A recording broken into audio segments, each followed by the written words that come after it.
You guys got the back door too. Okay, one of the things you guys hopefully learned in grade 10 was about some scientists who learned about different models of the atom. Where do I want to start here? Ancient Greeks used to believe that things were made out of air and fire and water and earth. You guys ever heard this before? Like they really had no idea what stuff was made out of. And it wasn't until a guy came around named J.J. Thomson, and he performed a fairly famous experiment using something called a cathode ray tube. Is this ringing any bells? You've heard this before? I'm not going to test you on it, but a famous scientist named Thomson discovered that atoms are not the smallest unit of matter. There are actually smaller things than atoms, protons, neutrons, and electrons. That makes sense. And I mean, current scientists are working on trying to figure out what's smaller than an electron.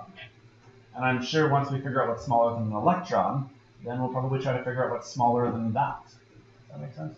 And I imagine for forever, scientists will always be trying to figure out what smaller and smaller stuff is made out of. But the first line I want to have here is that at some point, scientists finally learned about atoms. Right? And we know about the subatomic particles. And so there was another famous scientist. I would like to write his name down. He came up with the idea of law of conservation of mass. Anybody know who's attributed the law of conservation of mass? You know the scientist's name?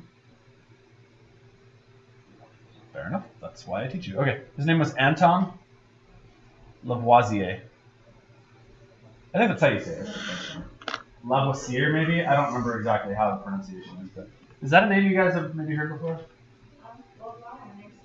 Oh, well, then I'm ahead of myself. Okay. Lavoisier came up with the law of conservation of mass. Basically the idea that you can't lose mass and you can't gain mass, but you can convert it from one form to the next. Let's go to the next slide then. There it is. Okay. Here's the idea they had before Lavoisier. They had an idea of something called phlogiston. And basically, it sounds crazy now to me. It's like, how do people believe in this in the 1700s? But this is what they thought. They thought that something like wood had a lot of phlogiston in it. Phlogiston was like this magical substance that no one could weigh or see or test. And let's say wood burned. It would turn into ashes. Does that make sense? Well, let's say that the wood that you weighed beforehand was 15 grams. The ashes afterwards would have weighed, like, say, 2 grams. Scientists would have said, well, where the heck did all the rest of the mass go? And so their theory was phlogiston happened, and it just magically disappeared into the air. What actually happened? Where did that extra mass go? What happens when you burn something? You guys know?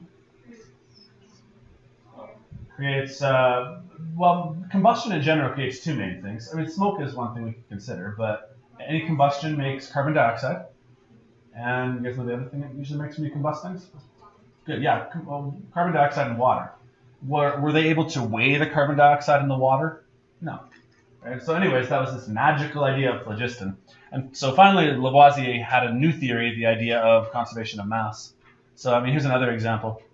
He burned some magnesium metal, started with 23 grams, and when he was done, he ended up with 39 grams. That would seem to break the law of conservation of mass. But what Lavoisier figured out is that actually oxygen must have been a reactant. Later today we'll write more of these equations, but really what was happening is magnesium metal was turning into magnesium oxide. This was 23 grams. This was 39 grams. And finally Lavoisier realized, well, where's that missing mass? He realized that for things to combust, it needs oxygen gas. And there must have been 16 grams of it. Does that make sense? That was kind of the basis then for when we start talking about chemical equations and writing them in reaction form. We can't miss anything. Like if you forget the oxygen, then something is not there that's going to make it balanced. So here's the basics then. If we write a chemical reaction, we usually write it with this side of the equation known as the reactants,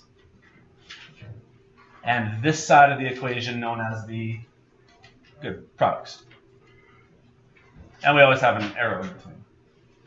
One more term I want you guys to know. If I ever use the term reagent, I refer to a reagent as either a reactant or a product.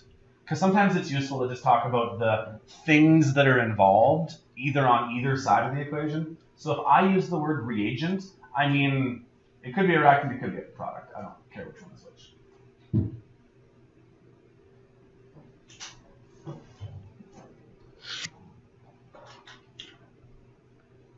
Okay, so one of the first things that hopefully you guys did at some point is like able to write out an equation, maybe in words. Like say solid magnesium metal reacts with aqueous hydrochloric acid to produce aqueous magnesium chloride and hydrogen gas. That's a mouthful, isn't it? So scientists then developed a shorthand way of trying to write an equation, which I think I might have on the second line here, where we actually like write them out with like symbols like this. Before I do this slide here, though, let's see that we can do that for this one here. What's the symbol for magnesium? Okay, and I really want to recommend, not even recommend, I'm going to require, I want punctuation. Like if we're talking about writing sentences, you need proper punctuation. So put an S afterwards. It's solid magnesium. 9 times out of 10, the state of matter doesn't make a difference, but it can. So we should write down the state of matter. Hydrochloric acid, what's its formula? Good, HCl, yeah, HCl. And then for its state of matter, it actually said it up here, it said it was aqueous. So that's like the little AQ symbol, AQ.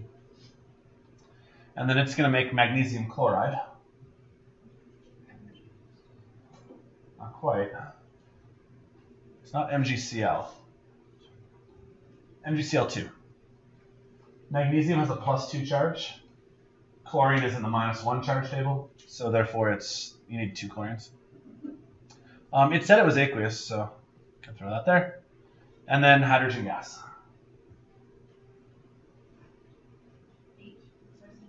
That is H. Does hydrogen come by itself? Good. It comes in groups of 2. Have I talked to you guys about the things that are diatomic yet? Hydrogen up in the top corner is diatomic. And then nitrogen, oxygen, fluorine, chlorine, bromine, and iodide. These guys right here, if they're by themselves in an elemental form, they're always in groups of 2.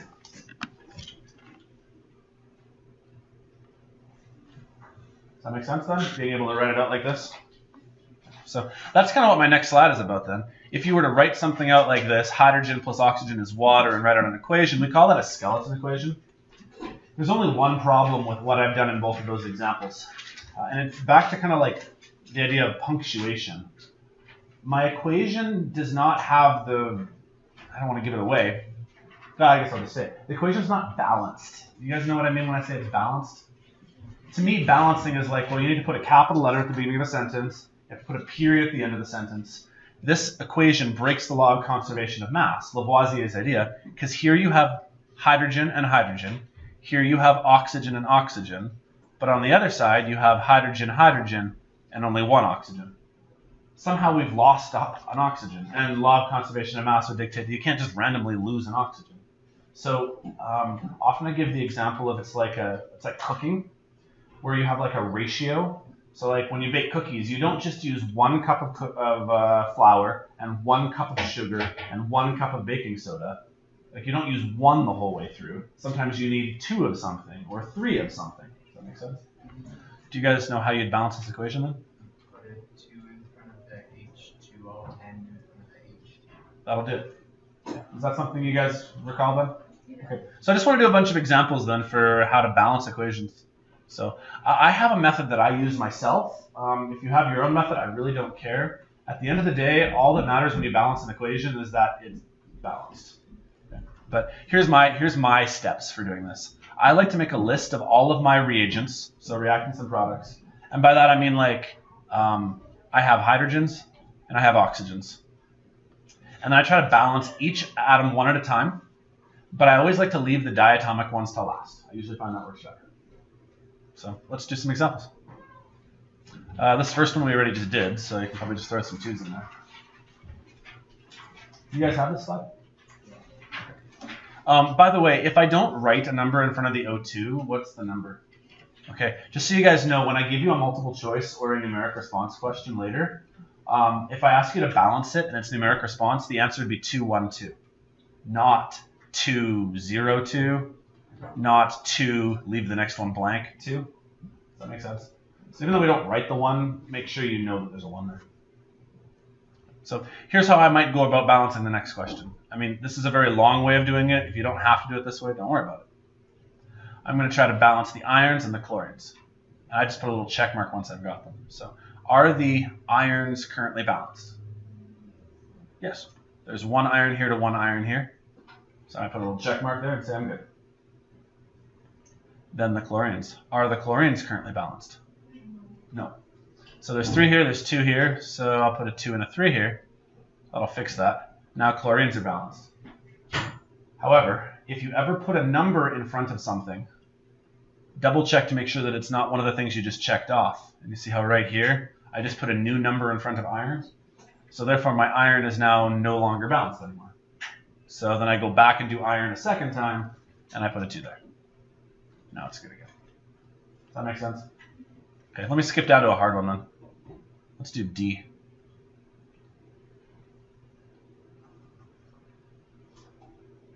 So again, this is my method. If you can do it another way, that's fine. But I would say we have some carbons, we have some hydrogens, and we have some oxygens. I just make a little list so that I know what I've got. Sometimes even, if I really need to, I make a before and an after chart. If I'm really struggling, and I'd say, well, beforehand I have 4 carbons, and afterwards I only have 1 carbon. So to solve that, I'm going to put a 4 in front of carbon. And now I have 4 afterwards, and carbon is good. That kind of makes sense? Then hydrogen is next. Beforehand I have 10 hydrogens, but afterwards I only have 2.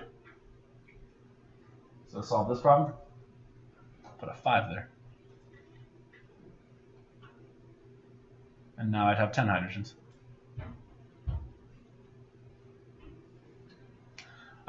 Leave oxygen for last. Beforehand I have 2 oxygens.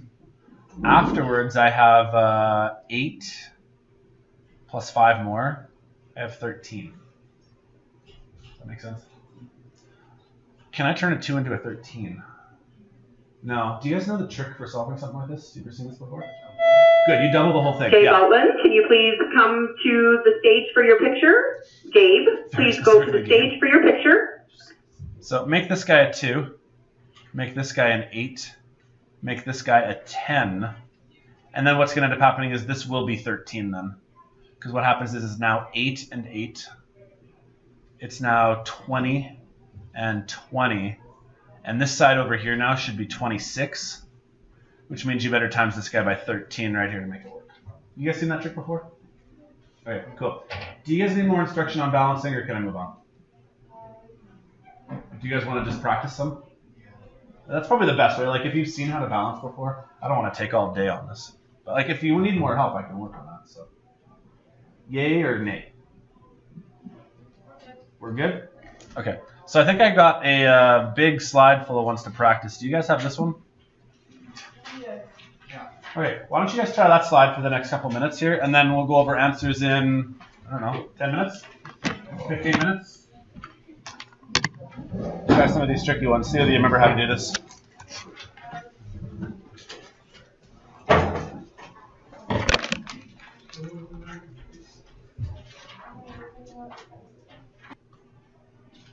Okay, so my second half of the lesson here then is probably the more important part.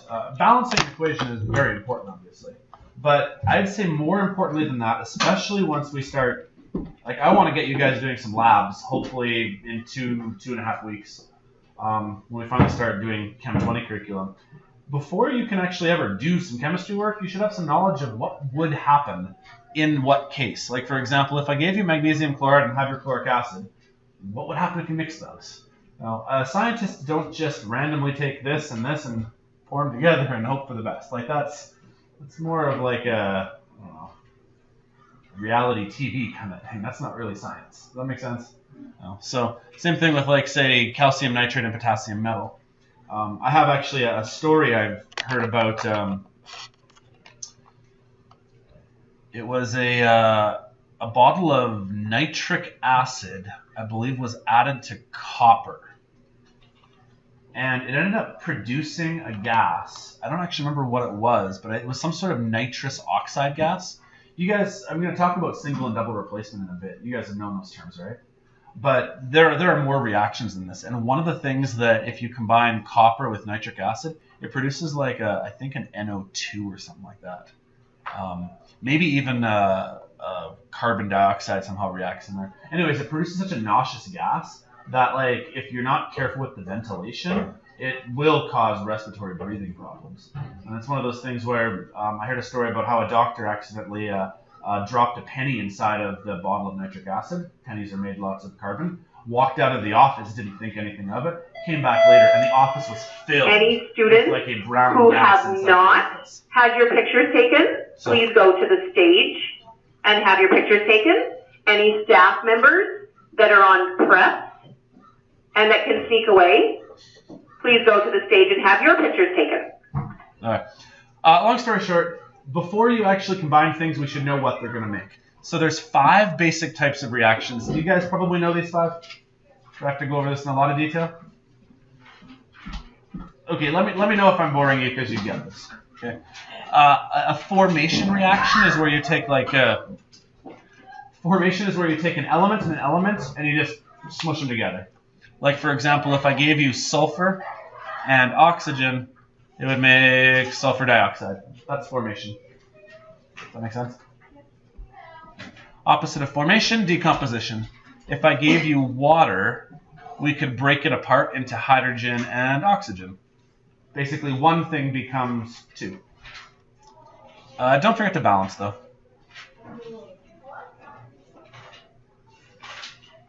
Does that make sense? Okay. Third type of reaction, you can actually do it a couple different ways. Single replacement. I like the analogy of dancing. You might have, say, a boy standing off to the side, and here are a boy and a girl dancing. And what happens is you switch partners. And so this person right here switches out with that guy right there. The real key to single replacements is that anions have to switch with anions, and cations have to switch with cations. You can't have, like, say, A replace C, because, like, positives go with negatives. Does that make sense? So here's a typical example. If I gave you magnesium, you know what? I was lazy. I didn't actually put states of matter. I should really do that. So magnesium is a solid, and I add it to silver nitrate, EgNO3. It's ionic. Ionic things are usually solids, so I guess I'll go solid.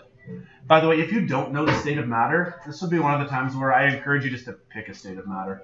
I want you to just to get in the habit of putting a letter down here. Even if it's the wrong one, that's not the end of the world to me. Okay. It would then make silver. What state of matter would silver by itself probably be? Probably solid, yeah. That's a reasonable guess. And magnesium nitrate.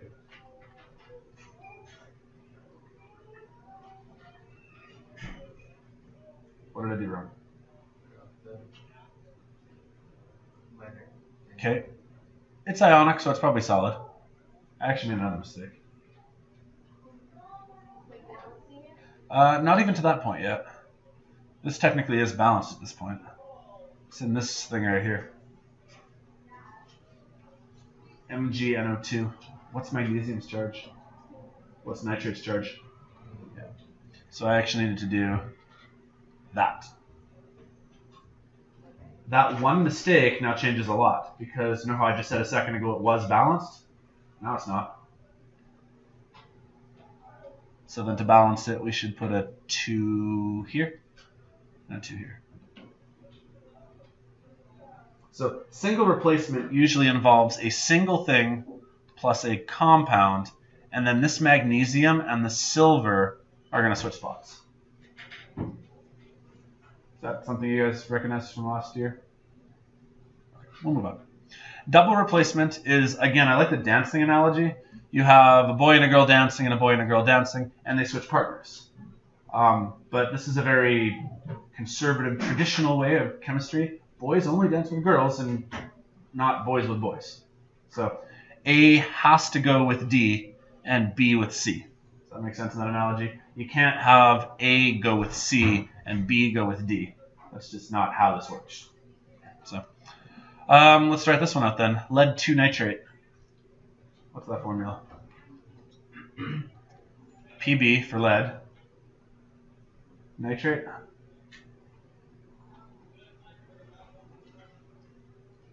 NO3 is nitrate. Does it go together just perfectly like that? Charge for lead, I told you, was 2. Nitrate's a -1. So we need a 2 there.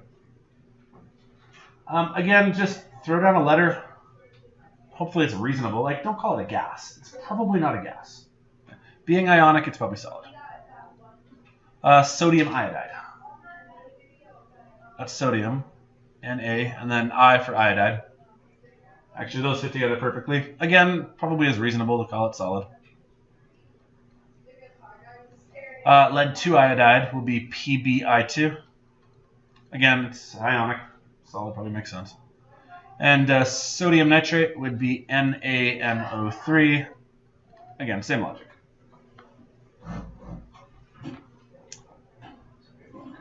Last step. Balance it, yeah. There's 2 iodides to 1, so I'll put a 2 there. And that necessitates a 2 going over there. So far, so good? Cool. One last one, and then we'll do some different examples. The last one you guys should know, at least up till this point, is hydrocarbon combustion. I should point out, there are not only 5 kinds of reactions that happen in the world. Over the next, I don't know, year and a half of doing chemistry, I'm going to show you lots more, obviously. But these are like the basic 5 that we start with. So, hydrocarbon combustion always involves some sort of carbon and hydrogen, but we don't know what numbers go down here, because it could be a C2H6, it could be a CH4, we don't know what it could be. But it always involves oxygen, CO2, and water. So, do you guys remember what methane is? Good, CH4. Okay, this one's a bit trickier. A state of matter for methane. I want to hazard a guess. It's probably a gas. Yeah, and if you don't know methane is a gas, a good rule of thumb, since this thing is a molecular compound, small molecular compounds are usually gases. Small meaning there's like 1 carbon and 4 hydrogens, so that's fairly small. Let's say it was like, say, C8H18. This is this would have been octane. What do we use octane for? Maybe you've heard of octane number when you go fill up your car. Octane is the main component in gasoline. So what state of matter is gasoline? Probably a liquid. And like here, there's 26 total atoms. So that's why it's probably a liquid. Honey, it might be something like C100H240. And honey is kind of like a liquid/solid kind of composition. Does that make sense? So long story short, guess at it if you can, but like based on moleculars, use the size. Add oxygen. Oxygen state of matter by itself is a gas. Carbon dioxide and water. Just so you guys know, chances are water is going to be in a water vapor form when you combust things. That's usually how it works. If you were blowing something up, like combusting it, and it made water as a liquid, the liquid would probably put out your fire. So usually when you're burning something, the water is being released as a gas.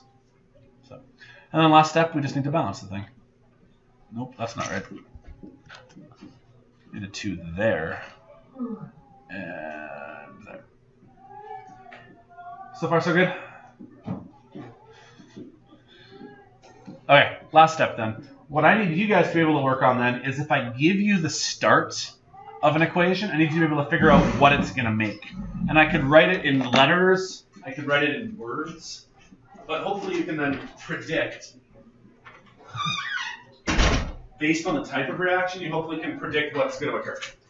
Did you guys do a lot of this last year with lab? Is this like familiar? Okay, so what I want to do here is I've got 5 examples here, and then there's like a couple of slides full of other examples for you guys to try. Let me try the first 5 with you, and then I'll let you guys try the next one. So, what kind of reaction would you expect to happen if I only give you one thing to start with? Good. Yeah, decomposition is really the only thing that we've talked about so far that works. So this thing will break apart into pieces. So it's going to break apart into lead and bromine. The kicker here, though, is we've got to get all of like those little details correct, like the punctuation. Lead. Does lead need like a 2 or a 3 afterwards? Is it diatomic? about bromine? Bromine is diatomic. It's everything in the halogen camera is diatomic. And then last thing, what's the most likely states that matter for these things? Probably solid for lead. Bromine, to be honest, I'd accept more than one answer here. Bromine would probably come off in a liquid because that's the state of matter at room temperature. But to be honest, if you put gas, I wouldn't mark it as wrong. I just want you to put something there. Okay? And don't forget to balance. The kicker, like the details are like the punctuation. Is the solids, the twos that go everywhere. That makes sense? All right. Second one here. What kind of reaction is this most likely to be? Good, double replacement. And usually you can tell that because it's a compound and a compound. So the nitrate will now go with the sodium. I don't know why I didn't put a state of matter here. I'll just go solid. Solid here. And the nickel will go with the sulfite. That's a sulfite, not a sulfate. However, I got to make sure that I write that correctly. Anybody know what the charge is for sulfite? 2 negative. Good, that's 2 negative. What is the charge for nickel? Well, there's actually more than one charge for nickel.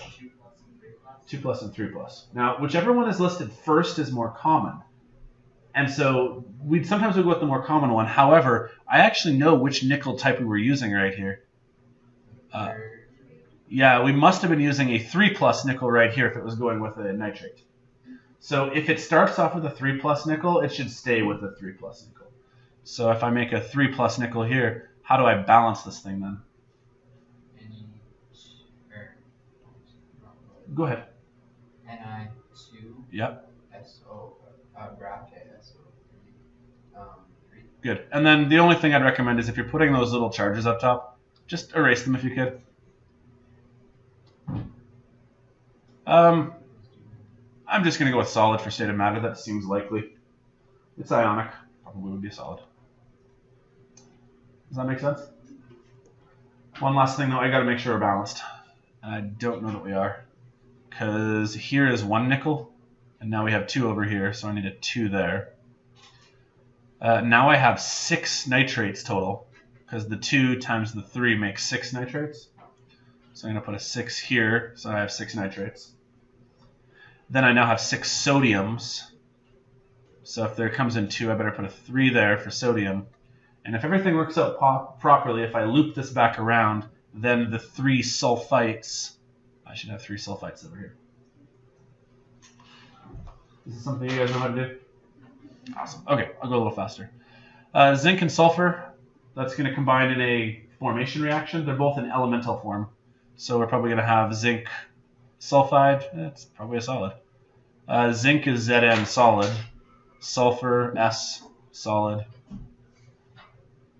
Ta-da.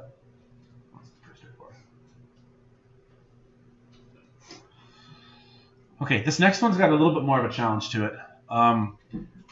Copper would be Cu solid. Gold 3 chlorate would be Au. And anybody know what a chlorate is? Good, ClO3, yeah. Only it's got a single negative charge, so you're going to need 3 of them. I'll just go solid again. Okay, what kind of reaction is this one? Good, single replacement. Yeah, you can tell it because there's an element with a compound. So just make sure that you switch the right things with each other. Like, for example, the copper and the gold, those 2 things will switch places. In chemistry, boys only dance with girls, if you like that analogy. So the copper will take the gold's place, and you'll be with a copper and a chlorate, and gold by itself.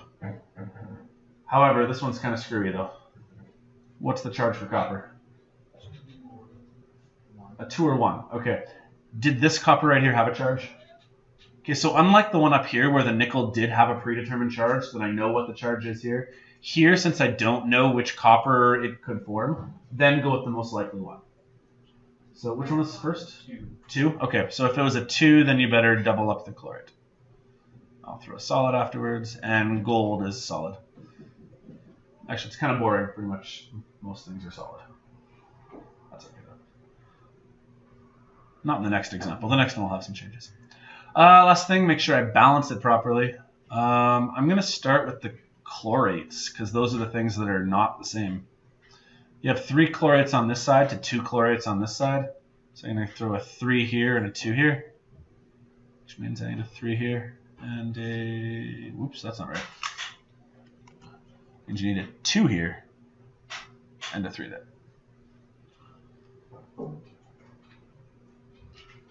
Sounds good? All right, one last one, then I'll let you guys do the next page. Combustion, hopefully you recognize it. So, kind of running out of room here. I'll just write it again. C6H14. You guys see how this one was written as a liquid because the molecule is a little bit bigger in size? Again, there's not really a rule that says if it's like over 20, it's a liquid. I'll just use like a, a general idea. Add it to oxygen. The products of combustion are always perfect. CO2, which will be as a gas, and H2O, which probably will be as a gas as well. Technically, at room temperature, water is a liquid, but it's very rare that you're going to combust things, blowing them up basically, and somehow you're blowing it up and it's at room temperature. Right? Like chances are, when you blow something up, the temperature will be greater than 100 degrees Celsius, so it'll be water vapor. So we just need to balance it then. You need 6 carbons. You need 7 hydrogens. This is a doubling one, isn't it? By the way, do you guys know in general how to like tell whether you have to double the equation right off the bat? You ever seen this before? It has to do with this hydrogen right here. If this hydrogen right here, how does it work again? If the hydrogen right here, if you cut it in half and it's an odd number, you're gonna have to double everything. But if you cut this number in half here, like 14 cut in half, 7 is an odd number, that's not gonna work very well. But if it was say 16 cut in half is 8 and it's an even number, then it probably will work okay. You guys ever seen that before? So double this, double this, double that. What's that? 14 and 24, 36? 18? 24, 14, no, 28. That's right. Not 18. Should be 19, I think. 14 times 1, 12 times 2. That's 14, that's 24, that's 38. And then 38 cut in half is 19. Did I lose you guys on that step?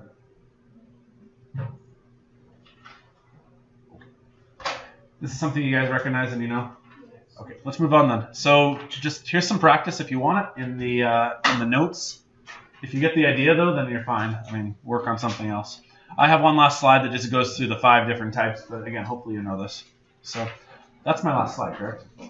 Okay, so basically for the rest of today and for tomorrow, I've got some work time for you guys to practice. I mean, whatever it is you want to work on. I might recommend though, maybe the first thing you want to do if you haven't done it already, go over your quiz from yesterday. Take some time to snag me. I'll come over and I'll go over the wrong answers with you. If you know what you did wrong, that's fine, I guess, right? But if you have mistakes, that's probably the most important thing. Fix your mistakes. If you do want lots of practice on this, by the way, on my website, let's see. Bear with me for a second here.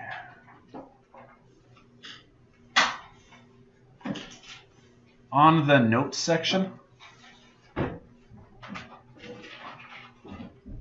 where is it? Here under the review. Science 10 Review -4 has a whole ton of things you can work on. Like there's a whole bunch of pages here of here's some words, write an equation. Or here, balance these. Same thing, right? Words make an equation, balance them. Does that make sense? I didn't print this off for you guys because it's a lot of pages. So if you want the extra practice, print it off. If you don't care or you don't need it, then don't worry about it. Does that work? So today and tomorrow are work days. Monday we're going to talk about something called the mole. Tuesday we'll have a work day. Do you guys remember talking about the mole at some point? It's probably the last thing you would have done, I'm guessing. So it's probably the hardest one too. So workday tomorrow, mole on Monday, workday Tuesday. Next week, Wednesday, I'm going to give you guys another test. Again, it doesn't really count for anything, but I would highly recommend if you're going to be fluent in chemistry, you should probably be getting 65, 70 at least. So that should hopefully be your goal going forward. Because I would say in my experience, students who don't usually do well in Science 10 chemistry probably don't do well in chemistry going forward because they're always struggling with how to name compounds. That makes sense. So, but I'm not going to kick you out. It's just that's my recommendation. Sound good? All right, I'm done talking. I've talked a lot. Let me know how I can help you guys.